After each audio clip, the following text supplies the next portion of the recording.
actually our work session about events and parades. I would like to turn the meeting over to Arla.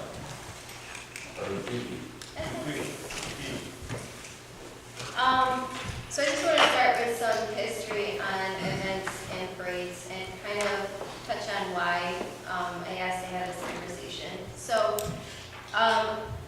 our events are really tied to our goal number 2 in the strategic plan, which is to strengthen the community communications and engagement. And a lot of what we do with our events are tied back to trying to change the negative perception of our community. And then the core value I think that's mostly tied to this would be our resourcefulness core value, which talks about maximizing resources in the most efficient use of public funds. So every time we're looking at an event, we're trying to make sure that it meets the goals and strategy of our community, but we're also trying to be resourceful with them at the same time. So over the last 2 years, internally we worked a lot on aligning our events to our core values and the strategy. Through that, we've actually eliminated 2 city events, the Party on Main and Art in the Park. As we eliminated those, we sat down with DPO and PCIC and talked about whether the groups would be interested in taking those over. So in 2019, PCIC did Party on Main and DPO will be doing Art in the Park. It's a transition year, so we offered to help in the transition year, but after that, the resources will be on the nonprofits to be able to manage those events. So internally, we have a couple departments that run most of our events. As you know, recreation really runs the majority of the events in the city.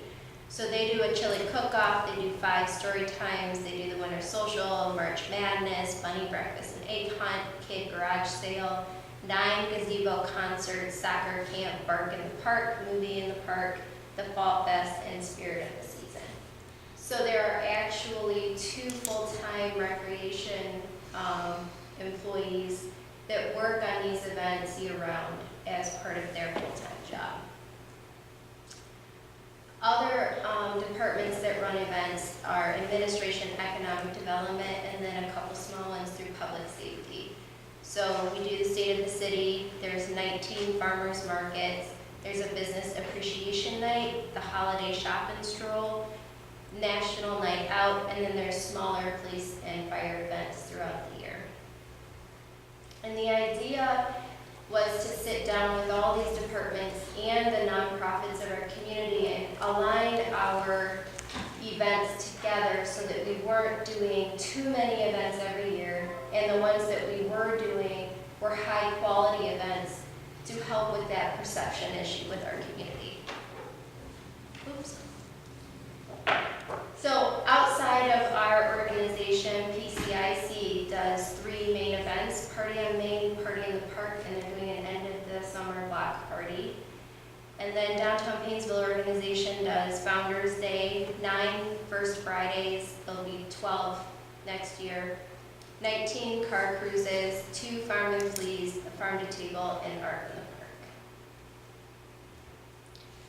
Other outside events that affect our staff are the Memorial Day Parade, which is held by the VFW, the Fair Parade, which is run by the Clay County Fair Board, and the Heisley Park Garage Sale, which is a little different because it's more of a for-profit entity, and so we'll talk about that later. So every single event that gets thrown in this community, these are the team players that come together to implement the events. So it takes almost every department in the city to sit down and work together to figure out how these events are going to be implemented.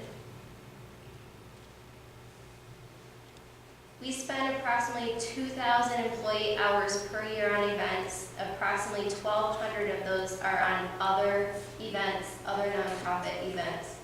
And these numbers don't count the 40-hour week recreation employees. It just counts the actual events themselves. This is approximately $43,445 in employee cost per year. building the electric and water infrastructure for these events costs around $27,000 a year. And then the cost of utilities, we do not charge for utilities, and it's about $3,000 per year. Does this include the holiday lights that you put up and electric that powers? Anything that's ours is not calculated in these, as far as the electric and water infrastructure. So as a city manager, I have a hard time saying that we're maximizing the resources and the most efficient use of public funds when it comes to these events. I've started talking to all the aforementioned groups about them taking on some of the financial burden of these events. We did start about 2 years ago doing some bartering. For instance, the car crews and PCIC pay for one treatment of organic fertilizer for Veterans Park, since they use the park for their events. I've also been working with Joe Gurley on more formal contracts tied to major events. So PCIC signs a contract now, which they've never had to do before. And we're working on one for the car crews, just to protect the asset of Veterans Park. And then we've done some pretty extensive cost-benefit analysis over the last 2 years tied to events. So the key events that I want to discuss are the PCIC events. So in 2019, Party on Main, Party in the Park, and the End of Summer Block Party are estimated to cost us $46,000 in in-kind contributions. The majority of that is obviously tied to Party in the Park, but some for the other two. The DPO events, Founders Day, 9 First Fridays, 19 car cruises, 2 Farm and Fleas, Farm to Table, and Art in the Park is estimated at about $7,700 in in-kind contributions. The Memorial Day Parade, which is run by VFW, all of this is Parks and Recreation time, and the cost of $2,671. The Lake County Fair Parade, the Fair Board, which I talked to them last year about at least paying for some of the parade costs, cost us about $5,000 a year. Heisley Park Garage Sale, which again is a little different because it's a for-profit thing, costs us about $1,800 a year. So what I would recommend is that we update our processes and procedures. I would like to be able to charge back the cost of service to the entities that we provide services to. I would like to give them an opportunity to apply for in-kind contributions. And the way to do that would be to provide a narrative sharing how their event meets our strategic plan and how it works with our core values. And the narrative should describe a cost-benefit analysis of why public funds should be used to subsidize their events. And then it should be handled on a case-by-case basis based on that application. I'd also like our current application to be updated where we give a more specific outline of what items are available from the city, but then what the cost per item is, so that when people apply for city assistance, when they check off the things they need from us, they'll know upfront what those costs are. And then tied to the Heisley Park issue, I'd like to change the language in the garage sale permit that allows the city manager to deny garage sales based on health and safety concerns. As you all saw by the email from Ray, it's an issue we have every single year, and I've been trying to make sure that we can provide a safe environment for that garage sale, but without their participation and without them hiring police officers, it's become a complete mess over there, and it's really not a safe event. Questions? That's it. With our, the parades, do we have to pay our police officers and firefighters to be? Yes. Is that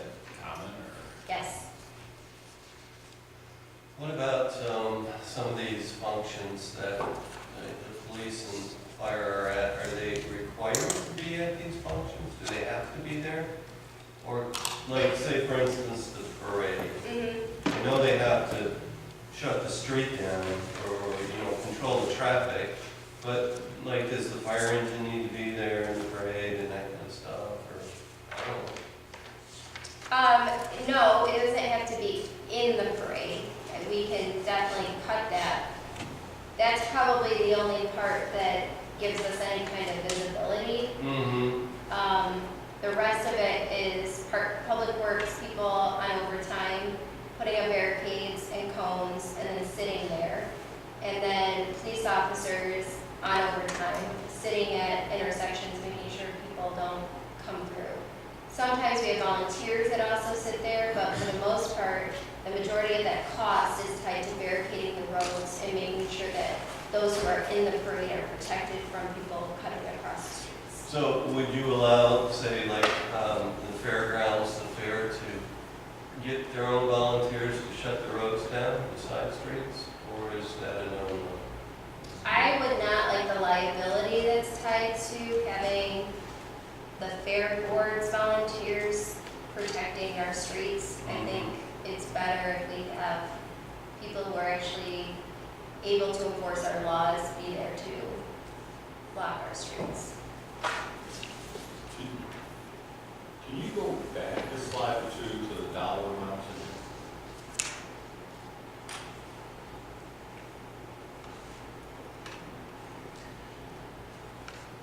I guess I feel like when we add these dollars up, we're still under $100,000 a year. And I'm sort of thinking that part of our,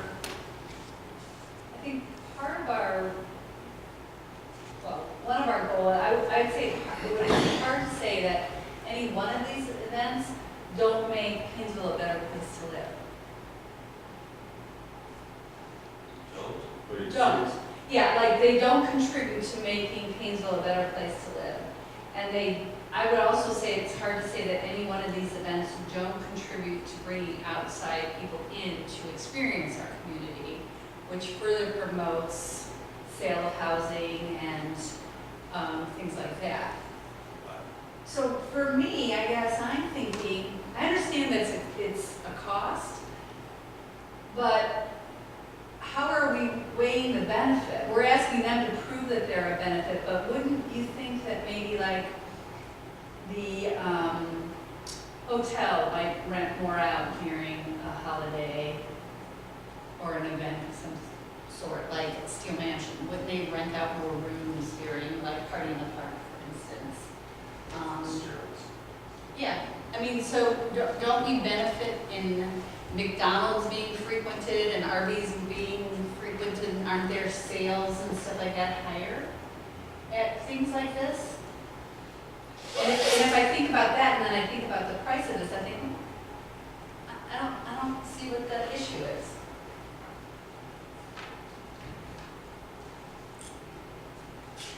So part of the concern and why it's tough on us as staff every year isn't necessarily the cost. It's that we have to not do the jobs that we need to do on a day-to-day to be able to assist in these.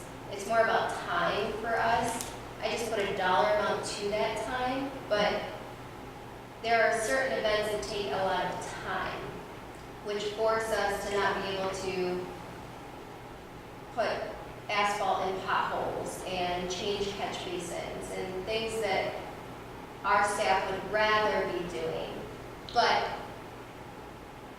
to the comment about economic development on the tail end of this, I get more complaints from business owners than I do support for a lot of these events. There are certain events where I literally get phone calls saying, I'm just going to shut down for the next 3 days because no one comes to my store, no one spends money, no one can get to my store because you close all the roads down. There's no point in me being here. So it's hard for me to put a dollar value on our business community just because what I hear is a lot of negative feedback, not positive feedback. Well, one of my other comments would be is that, I guess, I don't think I want to punish the nonprofits and those that are supporting events. And maybe part of what you're talking about is thinking about changing those events, you know, to other locations, like the parking lot of Jobs and Family Service after hours, or downtown at Kiwanis Park, you know, down. And so we want the downtown to be vibrant. So we get people there through events to introduce them to the downtown.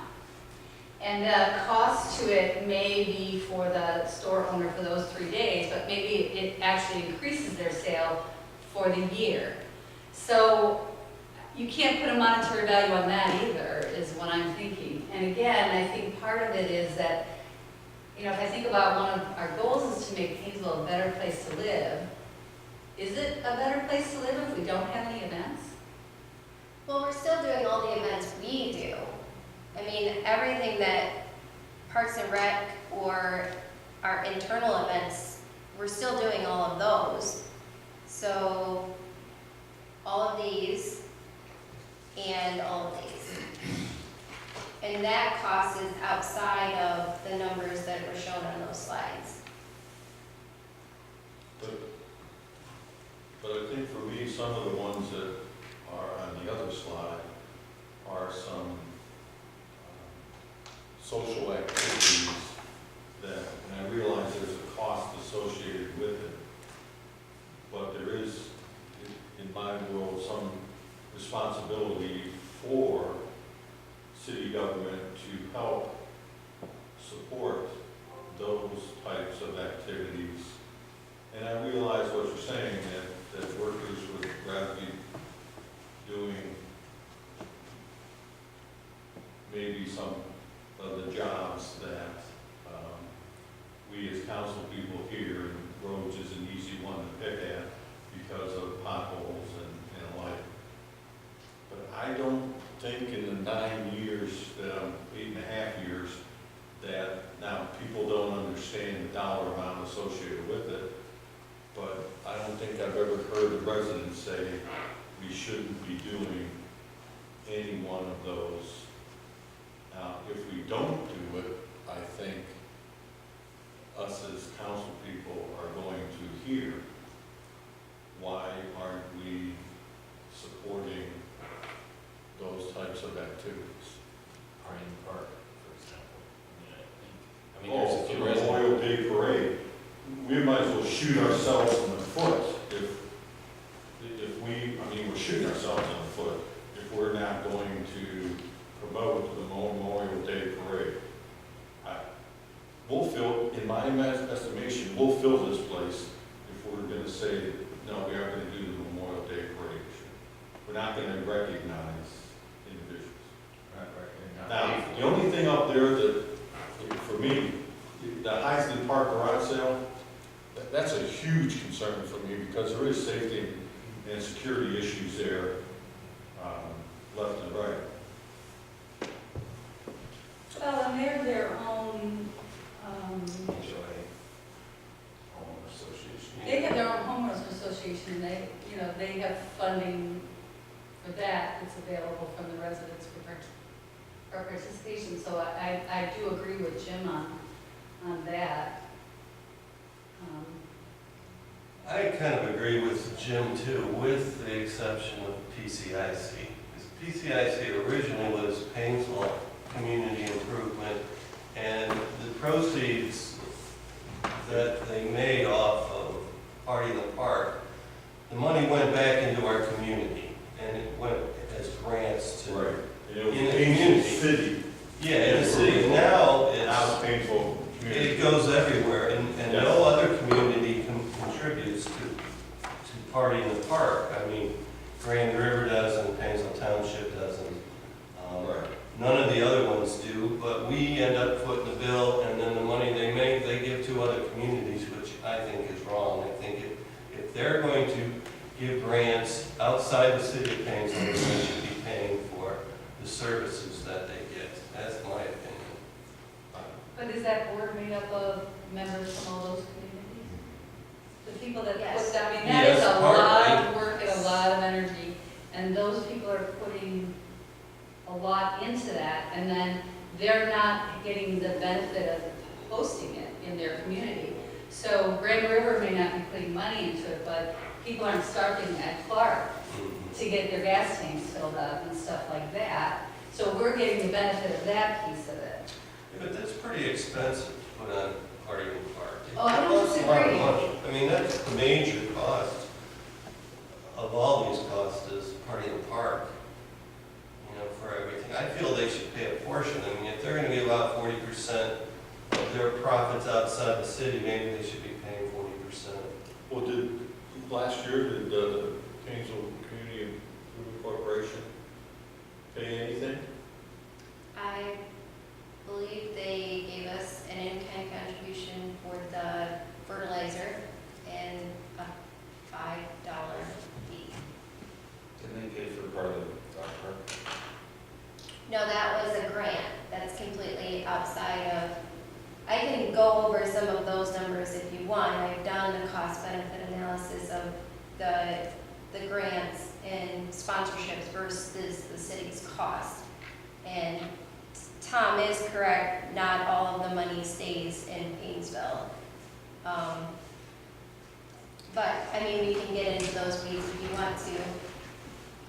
Well, and I think part of it is where you were going is that, you know, there's an application fee, or there's an application to do an event in the city. And, you know, talking about what is needed and how much that's cost, and then ultimately, it, you know, lands on your desk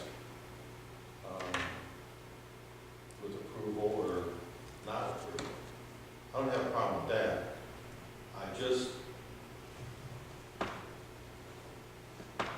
I'm a little bit hesitant,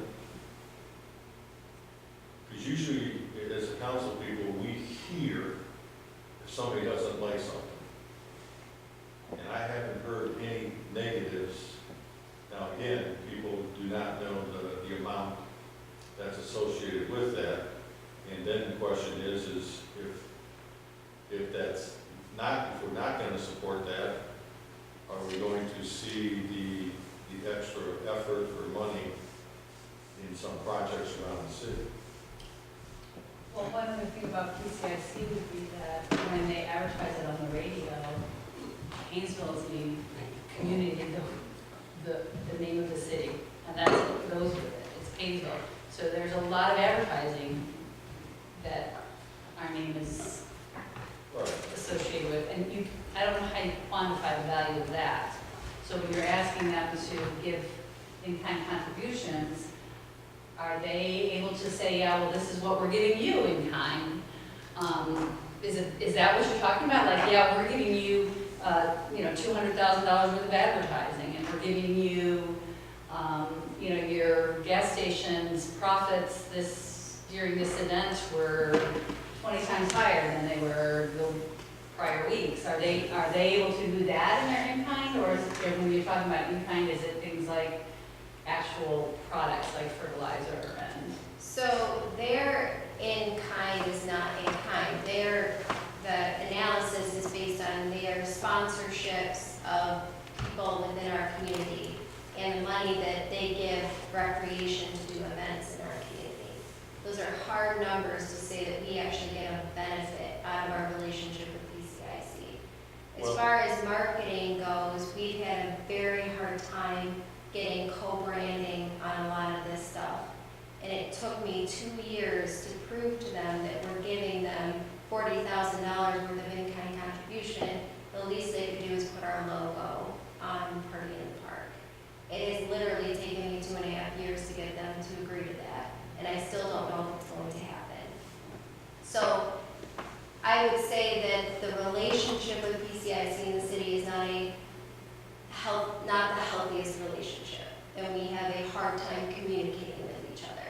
We're working on it, and we're spending more time together, but it's not the healthiest relationship. But that's, oh, go ahead. I just want to say, I agree with the Highland Park as being, different from the rest of these Yeah. here. They're for-profit, and if it is a problem for safety to the public, then that's a problem.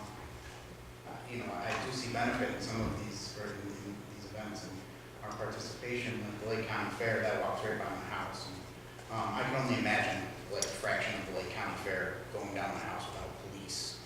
Yeah, I mean, it would be, I would not, I can't get in and out of my house anyways, but without someone telling me I can't get in and out of my house, I can only imagine what that would do. But my question, have we talked to these different organizations to kind of see what would happen if something like this did happen? Do we know what our application would look like for cost per item? Or Yeah, what I would have- happen with the- so- I guess what would happen with the events? Internally, we've had the check sheet for forever. So it's literally a page and a half of all the things that we do for other entities. So if they need barricades, cones, electric hookup, it's all on here. And then what department runs it. And so that, and then the cost is in this giant spreadsheet that I have, that I've been tracking, the cost per event, per department. When you So- say we do the application, you're kind of talking about. So right now, it's just a very simple application. It talks about when the event starts, when it ends, if they need city services, how many cones do you need, do you need garbage control, what's your restroom accommodation? It would just be a little bit longer of an application to spell out a little bit more of these things, and then be able to show them that on an hourly rate, most likely overtime hourly rate, what that looks like. Because the majority of our outside assistance is on overtime. The only department that's able to flex would be the recreation and public lands. The union has allowed us to flex their time, but most of the other departments have to help outside assistance on overtime.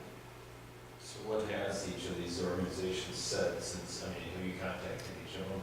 So Heisley Park, the HOA said they're not interested whatsoever in getting involved, which is why I need the garage sale permit language changed so that I can deny it that way. Because if they're not going to do an event, then I need to be able to deny the permit. And they could pay for that out of their HOA? Correct. Okay, so they choose not to. Correct. So, all right. And how about, The Lake County Parade, when I talked to them last year, they seemed okay with it, but this year, now that the parade is coming, they don't believe my number, and they're kind of fighting me on that it couldn't possibly cost us $5,000 to put on a parade. He said that he admits there's absolutely no benefit to the city of Painesville, but he doesn't think he should pay for it. And when we talked about changing the parade route, he said he didn't want to hurt other businesses by changing the route. So we're kind of at a standstill on that one. okay. I didn't want to push any further until I had this conversation with council, because these are the little things that start to break down trust between the city manager and councils, and I don't want something this small to start breaking down, you know, And our I relationship. did get a call from one of the board members on the fairgrounds, Lake County Fairgrounds, about the parade, and cost them $5,000. They weren't very happy about it. Right. We gotta ask. Anytime you start talking about money, there's gonna be a little bit of a pushback, there's no doubt about that. Yeah. So I can see where this, between your conversations and these entities, there's gonna be, you know, a little, it's gonna strain the relationship a little bit. Yeah. And again, it's a hard thing to tell, because, you know, in the same aspect, like Lori was saying, you do get on the radio and you do get on maybe even Fox 8 and stuff like that. You know, they come out and say they party in the park in Painesville, and it's not the courthouse, so it's actually more of a positive thing than a negative thing. But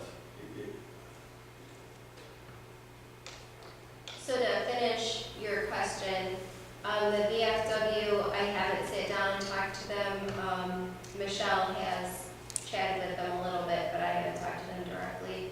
The DPO, we've sat down several times and had conversations about what we're doing with events.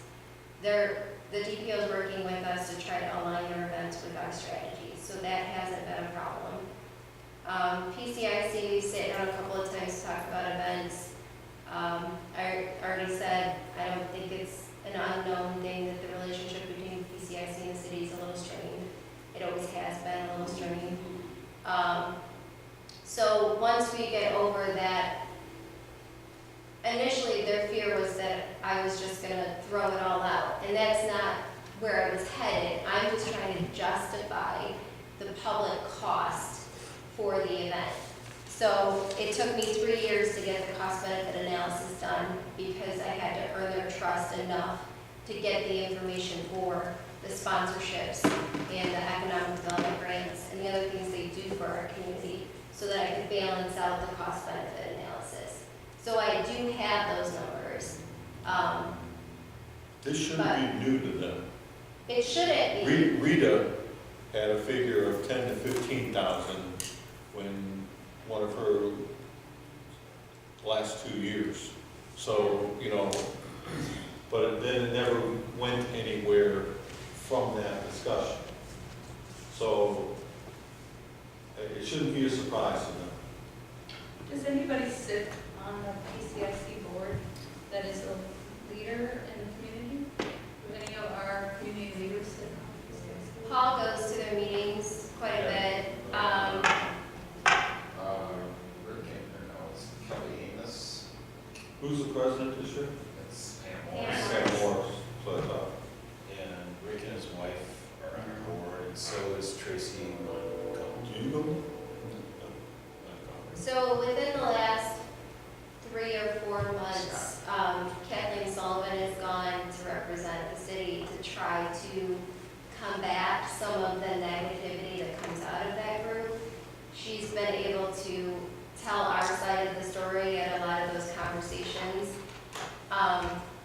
It's helping, but there's still a deep-rooted mistrust between PCIC and the Yeah, city.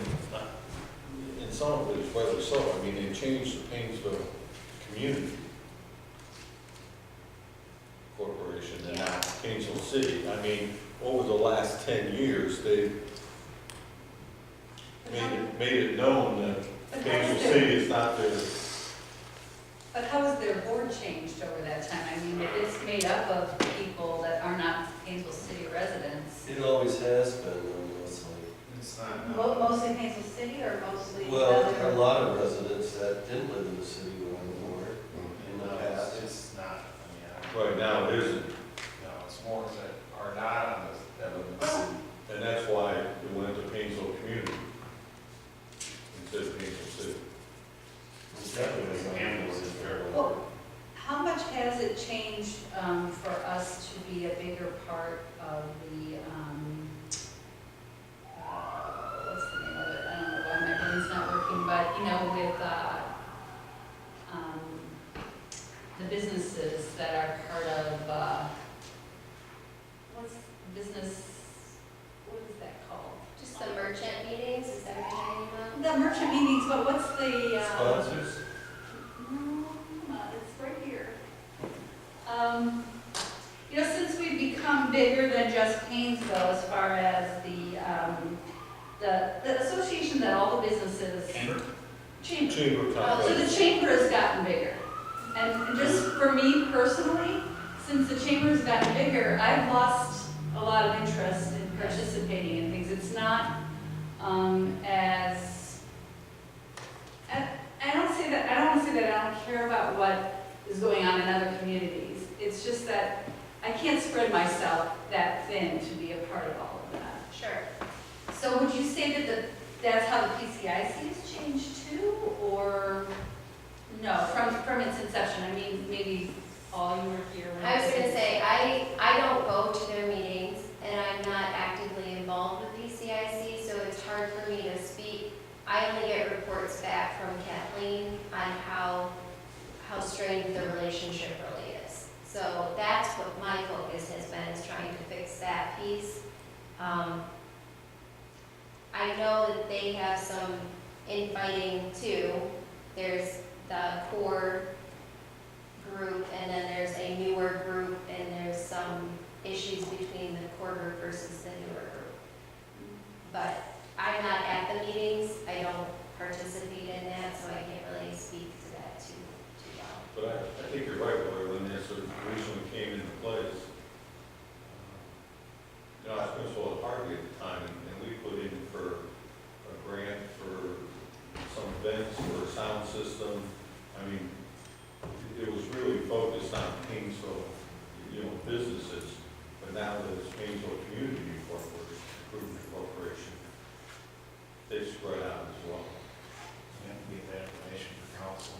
My wife was on the board for quite a long time, and she was, I think, she was president too, or co-chair of PCIC, and she stopped going to meetings because of the change in their board, and it got to be dysfunctional, and they almost, to me, it seemed, I mean, this is just my opinion, it seemed to me that they were driving out the local people more so, trying to get rid of a lot of the local people that were involved, and she doesn't want to be involved in them anymore.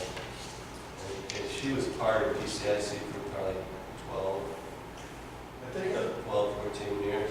probably the hardest part is, like the party in the park, what does Painesville City actually receive from hosting that 3-day event? It's so hard to kind of get the hard numbers in terms of economic impact that it has. Well, I think the difference is, and for them, I think I've always picked up the attitude that they're doing us a favor Yeah. by having their event here, and then anytime we wanted to imply that, or we wanted to suggest that it was costing us money and it was an effort on the part, overtime for our employees and different things like that, effort on the part of the community, or we have it here, they resisted that because they thought they were doing us a big favor by having the event here. So it's that kind of attitude, and Monica, you're probably right that that kind of attitude is hard to overcome. But in the meantime, if we structure something to manage, if this whole thing is structured to manage the PCIC, I think there's other ways to do it. I don't have a problem with people applying, and I don't have a problem with people aligning with our values or with our strategic plan. But I do believe that the city, I don't want to do it because employees are complaining, because they get paid. And because there was a season of time when employees donated their time to these type of things, and they were allowed to do that, but with unions and stuff, sometimes that's not even allowed. So the structure of that is something I don't want to punish nonprofits for, because that's a whole nother kind of can of worms. It would be great if they could and would volunteer for it. We get the same thing at the court, with being involved in parades for judges and stuff like that. It's like you're an employee of the court and they can't ask you to be in their parade, but you're not in the parade. Maybe that's not such a good thing for you since you serve at their pleasure. And each employee has to weigh that kind of thing. But we can't even do that with our employees anymore because of unions and stuff like that. So it's not even an option, I don't think. Am I wrong about that? Am I understanding that wrongly? I mean, there could be a different culture put in place where it's kind of expected of non-bargaining, but anyone who's in the union, it would be a favorable offense. Well, and then if you have the non-bargaining do things that the union people should be doing, It or creates think they a should be doing, morale. it creates a problem. Correct. And then you also have the other big change that's happened, whereas, it used to be that employees lived in the city. Well, now they don't live in the city, so they don't have any vested interest in participating in the community events, because it's not their community, it's their place of work. And I'm not saying that our employees aren't community-minded, I'm just saying that that's a cultural shift too, that's a cultural change that occurs when people don't have to live, they had to live in the community before. And, you know, not that that's bad that it changed, it's just, it changes the dynamics of what's happening with these kind of things. So in the past, you've heard Valerie's call like other communities, East Lake or similar communities, and found out how they approach these issues. Is that something we can see? Most communities charge for service. Our nonprofits get a lot more city support than most communities. I can do more benchmarking if you need more detail in that, but our nonprofits get a lot of support from the community. We are kind of a county seat, so.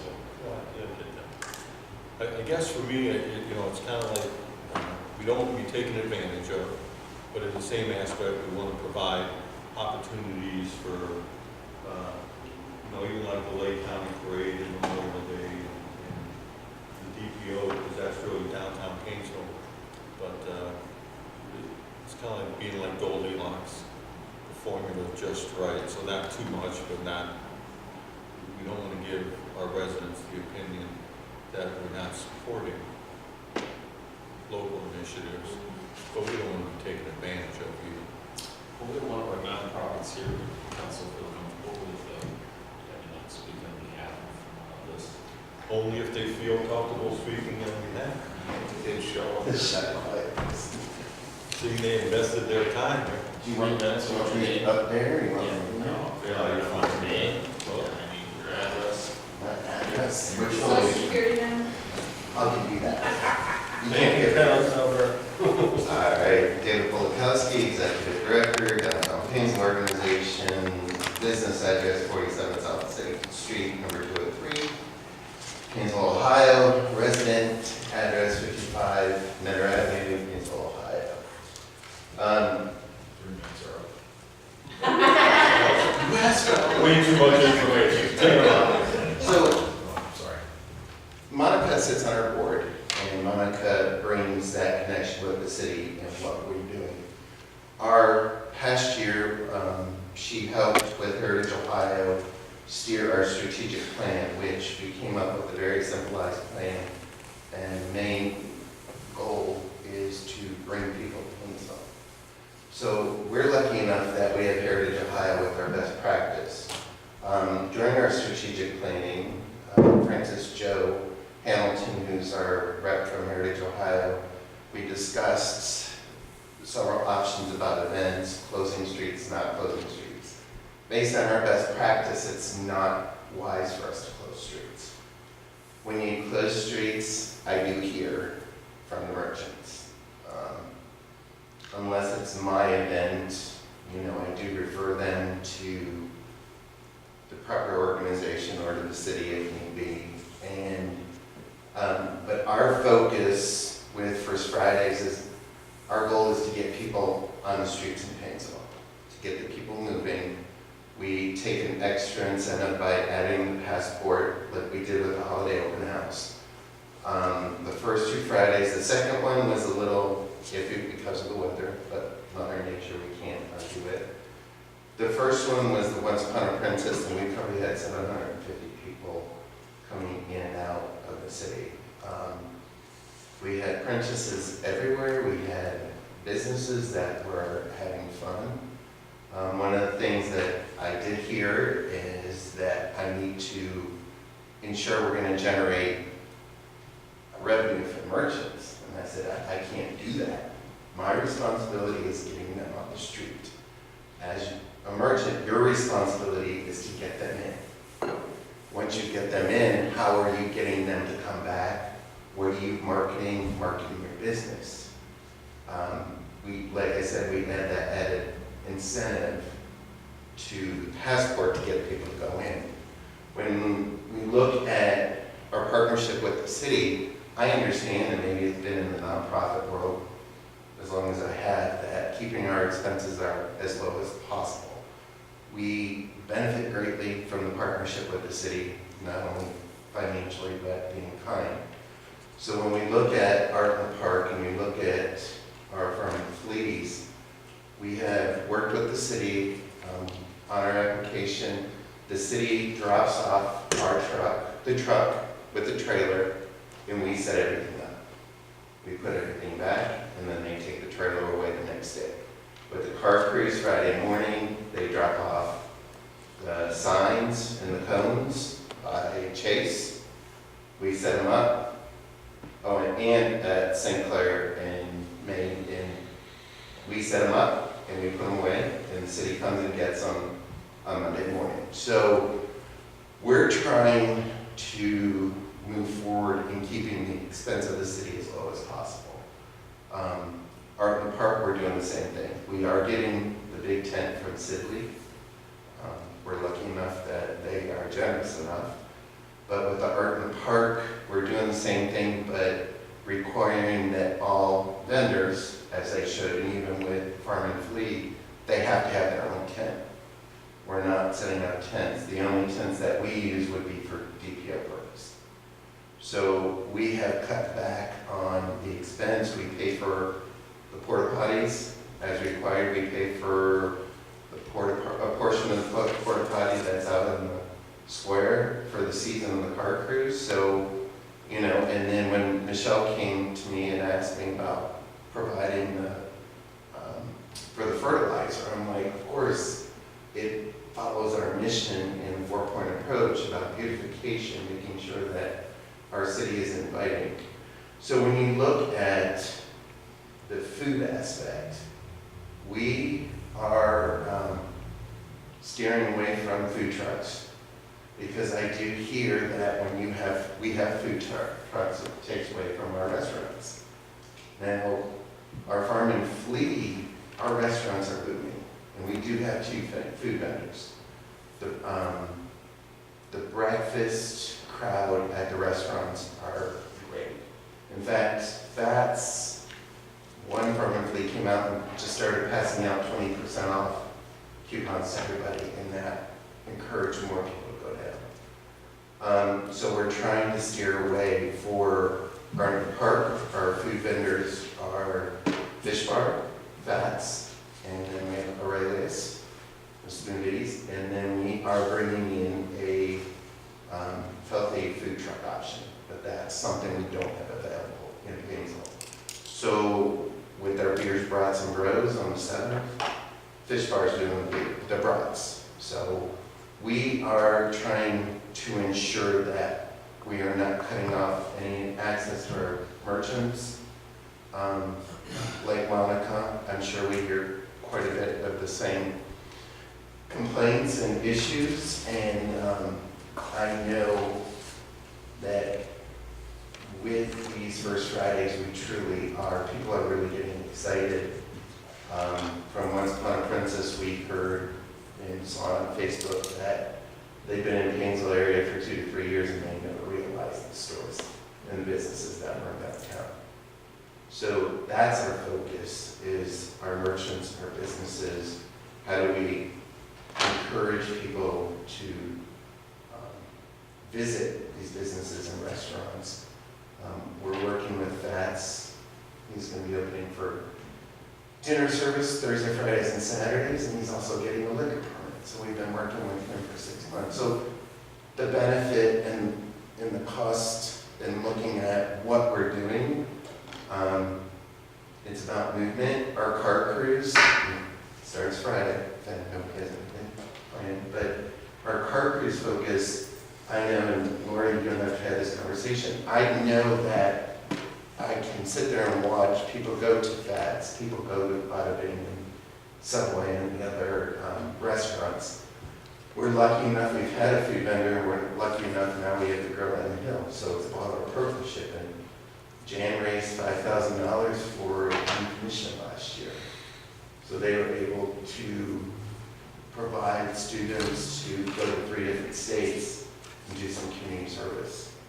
So we're looking at the partnerships. We're having merchants partner up with each other. Library partnered up with Belladonna, United Methodist partnered up with Flowers on Main, so that they're all promoting each other, and it is about cross promotion. If you look at it, you have like 31 or 32 events, and it's $7,700. So you're $230 or $240 an event.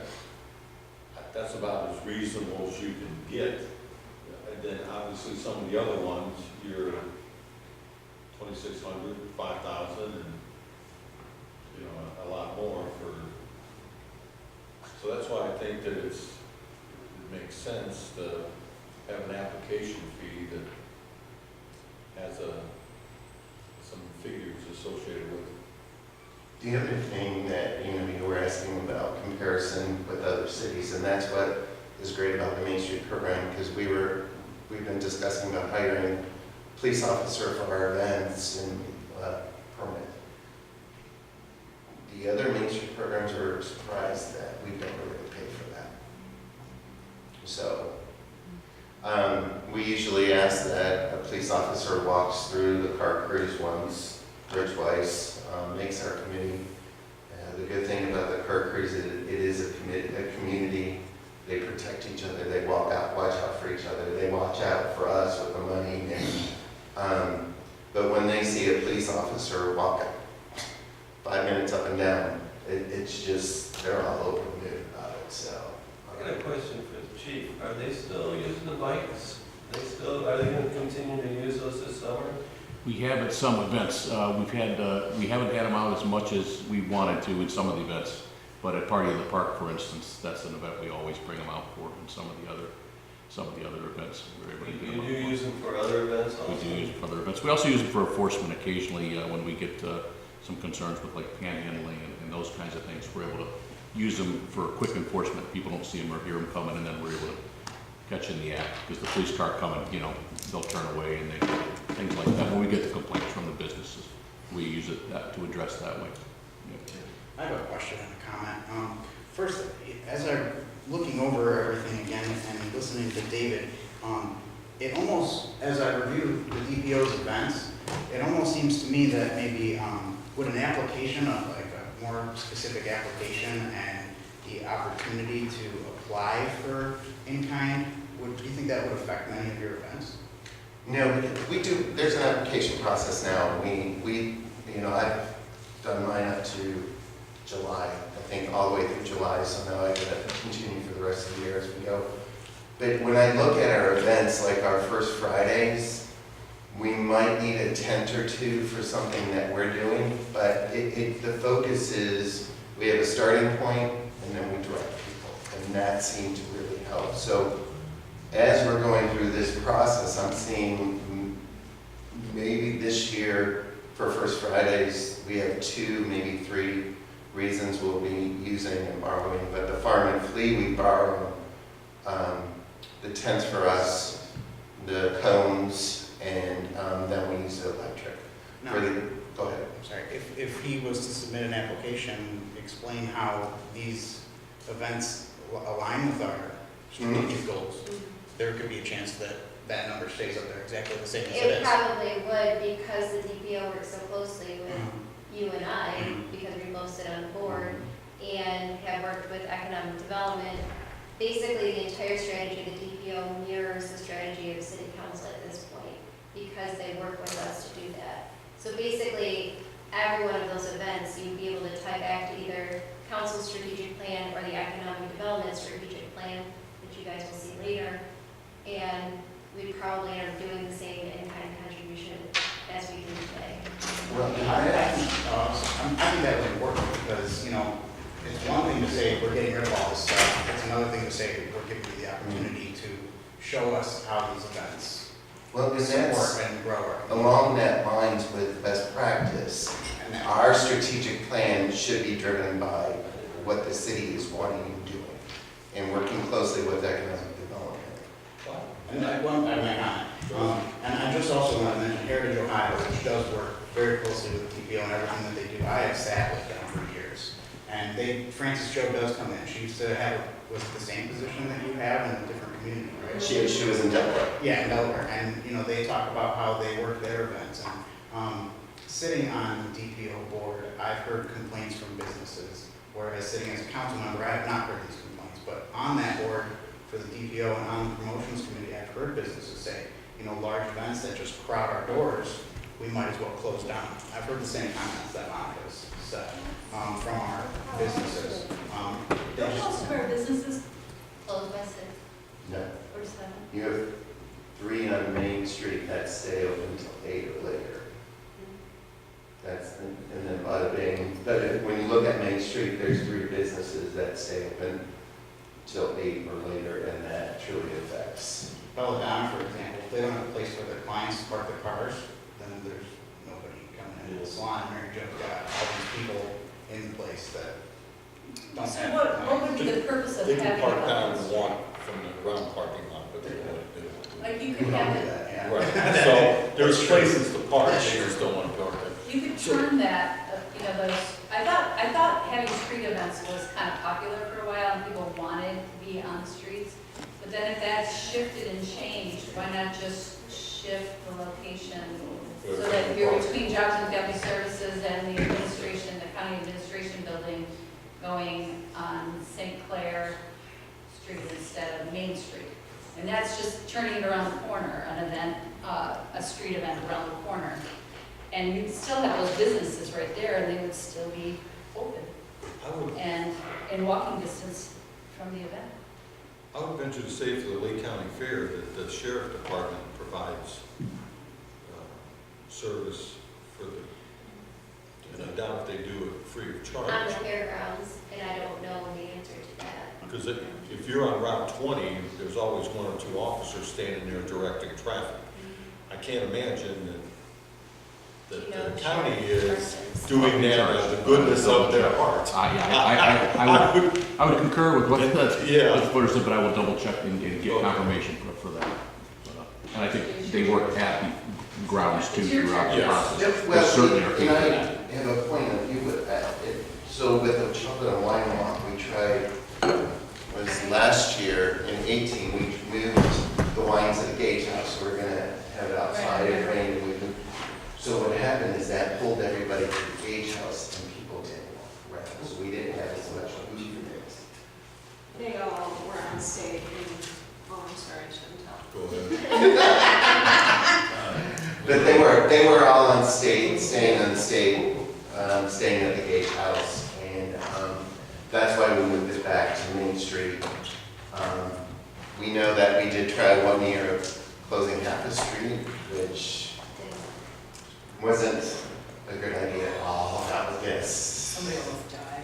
Yes, we actually had, I was saying that, so it was a mess. But anyway, yeah, so we, from our experience, we know by keeping it on Main Street, giving people the passports, directing them, really creates more of a flow and a better event for us. And that's been like a conversation that's been going on since before I was even part of the DPO. What to do, where to have it, what we should close down, how it would negatively, positively affect the community. It'll It's be a question I can't answer. It'll be a conversation that'll be going on well after you're. Good luck. It's kind of like you pay for parking or you give it free. Is there any other information All the speakers are on. that Yeah. I just have one other question, not for you, but it's for mine, so whenever you're done. Sorry, one of my other questions is like for the PCIC, or any event really, they have to ask us to use that area, right? We're not obligated to say yes. We are not, but I have never taken that step to say no, just because of the kickback that comes with that. Until we have this conversation with council, so council understands the mindset behind saying no, then I don't want to say no, because it just creates utter chaos without you guys understanding why I would say no. So for instance, I heard rumors that PCIC wants to move Party on Main off of Main Street into Veterans Park next year. They have not talked to me about it, these are just rumors on the street. But I am not apt to allow any event in Veterans Park until after the first farmer's market, because the park gets too wet and too soppy. Right. And if we allow foot traffic or tents or other vehicle traffic on the park too soon, it ruins the park for the entire year. So if they do ever approach me with that, the answer will be no, because I'm protecting the asset of the city.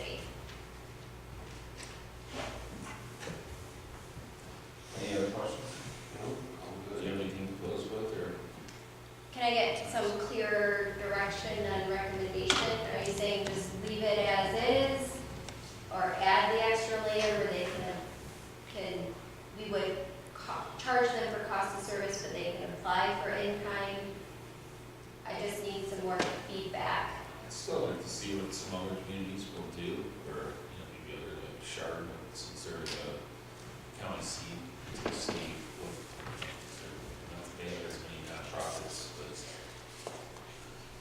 Can I look into other communities, or you only want me specifically to look into Chardon? other communities too would be great. What about, isn't the parade coming up here? I'd like to- Well, yeah, because We it's can- a done deal for this weekend. I mean, nothing's gonna change about the third this year. So as we were working on those conversations and it turned out to be such an emotional issue, I did not want to push it this year until we had this conversation. Because again, I'm not trying to destroy any relationships here, I'm just trying to protect the city. Right, this would be a year in the making. Yes. Okay. I think it's a good idea. I like the garage sale permit process. I think that's important, and we should do something to address the safety of the community. You know, after listening to David reviewing a lot of these events up here, I'm curious how many would actually be affected. I really am. I feel that if someone goes through and David was to do applications, I think that he would probably get that same amount of money that was up there on that board, if not just a little bit less, which that's why they pay David the big bucks to go find that money. So, you know, I guess I like the idea of it. I'm just curious how, you know, some of these other nonprofits would. Right, but, and I get that, but for me, like the DPO events, the Memorial Day Parade and Lake County Fair, you know, the DPO events, like you said, it's $230, $240 an event. That's not we get a lot of bang for our buck, I think, there. The Memorial Day Parade, you know, you want to make sure that you're supplying that support. But again, it's the breakdown of what that is, so that the people that are applying, they see what that total amount is. Because again, we want to be fair and consistent.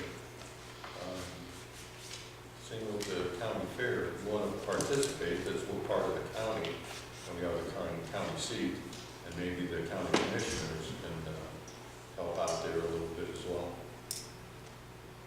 And it goes by my house, but I do like the idea that we're giving them the opportunity to prove to the city and the residents that this is what we're doing with the money that you're letting us spend. I'm sure I agree with what Nick is saying, and I do think that we need the nonprofits to demonstrate that they value our community in some way, and that they're willing to make an effort. And I think it's always good to have, like, to avoid those attitudes of we're doing you a favor, for them to really see that, you know, we're doing them a favor too, and that it's got to be a mutual pull. We can't, you know, have people pulling in different directions.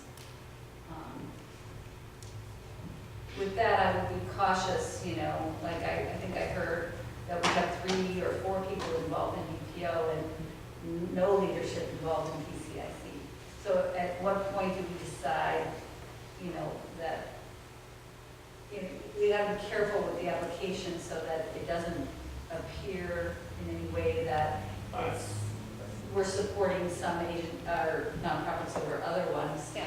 Well, you got a nonprofit though that its purpose is the development of your downtown, and you have another nonprofit whose purpose, at least 50% or maybe 60%, is develop the community around it. But you can't say that about the chamber. So if you can't say that about the chamber, We don't have anything on the chamber here. But what I'm just suggesting is though, if you're supporting the chamber,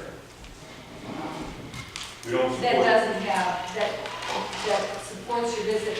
I do believe that PCIC believes that they're supportive of our community, and we have a lot of community members on that board. We don't support the chamber to the tune of $46,000, I can tell you that. No, we don't, but we do support them in the events that they throw, we're at, and we are involved in I get that. that. We haven't put a monetary value on that, but we might be able to. We just haven't. It's just not one that we included in this because it's not an event. We don't consider it an event. I just have one final comment. I do sit on the board of the DPO, but I think that if, up until this year, Party on Main was a DPO event, and I think that if we would have gave David, or I'm sorry, a city event that the DPO helped with, because I used to work it, thank you. I used to work it, and I think if we gave David the opportunity to kind of give his pitch and fill out the application, he probably could have got those numbers, if not the same, but back up there to be in line with our strategic plan. So I'm not saying these things in support of the DPO. I just think that they do fall in line with their strategic plan. But I do think that PCIC could get some of that money back as well. I guess I'm wondering too, should we have some representative on PCIC's board? I mean, We used to. should we have, Well, go back to having a council member or? but that's up to the leadership of these guys. Not really. I don't I think mean, we ever it's had a about liaison. involvement. I mean, you get on boards because Is you're it- involved, and Well, someone says, hey. Are you on the board? I'm not, I'm just a member. He's an I used to observer. be. You just go, I'm in charge of. I like to go to everything, there's lunch there. That's all I'm in charge of. so you're a volunteer for Party in the Park. I am. So you don't sit on the I PCIC. do not, I did for 10 years back in the day. But I haven't been on the board now for at least 10 years. His brother's. And I'm okay with that. I was gonna say, maybe it's time for Paul to go. I tried to sit on the board for a short while, but I felt like it was a lot of bashing against the city. It And I is. just didn't feel like I didn't have the energy to be defending the city with that much bashing going on. I mean, it's one thing if there's a little bashing going on, but when it's, the majority of this bashing going on. And I did get the opinion, like I said earlier, that they were doing us a favor. And that, so we should, give them the baby and the bathwater, give them everything, because they, they're here for us. They're benefiting us and we're not benefiting. So that speaks exactly to our frustration internally. We spend a lot of time and a lot of resources on their events, and then they sit there and bash the city for hours on end. And even as we're setting up the event, they do not treat my staff well. They are not kind to my people. So we donate $46,000 a year in kind, and they are not kind back to us. So if it wasn't for that, Monica, would you still believe that I want you to know that I appreciate this, that if I change the procedure, you're giving them the opportunity to turn around and give some buy-in, and that if they don't make that turn, then you have now the power to withdraw without having a lot of conflict. So I do want you to know I appreciate that. But at the same time, sometimes I wonder, we've got to change it for all these other people because of them. And then we still have the power to say, no, you can't use the square. So, I don't know, sometimes that maybe it's an executive session discussion, you know what I mean, or something. I don't know. Sometimes you discipline the whole class for one student. Yeah, and I don't want the other nonprofits to feel like we're putting pressure on them because we have this volatile. Well, it's still hard for me to justify using taxpayer money on Lake County Fair Parade. I mean, there's still other events that's hard for me to say it's good to pay $5,000 for a parade that's on Menor Avenue for a half an hour. It's hard for my administrative path to justify the cost benefit of that. So if they can come up with a reason why that benefits us based on our strategic plan, then at least it gives me something to justify it. Right now, it's kind of like, it's because we've always done it, and I hate that phrase. But sometimes things No, need to but change, we don't just. Sometimes government isn't cost effective. Government is just government. And I agree with that. As long as you guys are comfortable justifying it to your constituents, because I'm an appointed official, as long as you guys don't feel like it's anything that harms you or that you get complaints about, then if it's a non-issue for you, it can be a non-issue for me. But there are instances where it's hard for me to say, this is clearly a benefit to our community.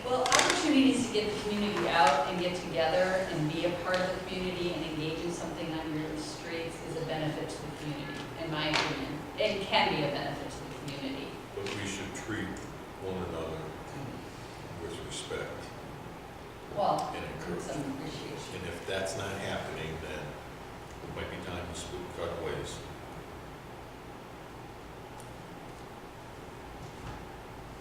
So that being said, I'm not against the idea of the application and having them prove in some way that they're valuing us and being able to see it. So how about under new business at the next meeting, I bring back some comparables with other communities? That'd be a good And then idea. we take That'd be excellent. Because we'd like to discuss it in open session, Yep, even though this is open session. right. It's not open. Pardon? Thank you for coming, appreciate it greatly. Make a motion to close the special meeting? That's true. Second. Second? Yeah, I All in think favor, like say aye. Aye.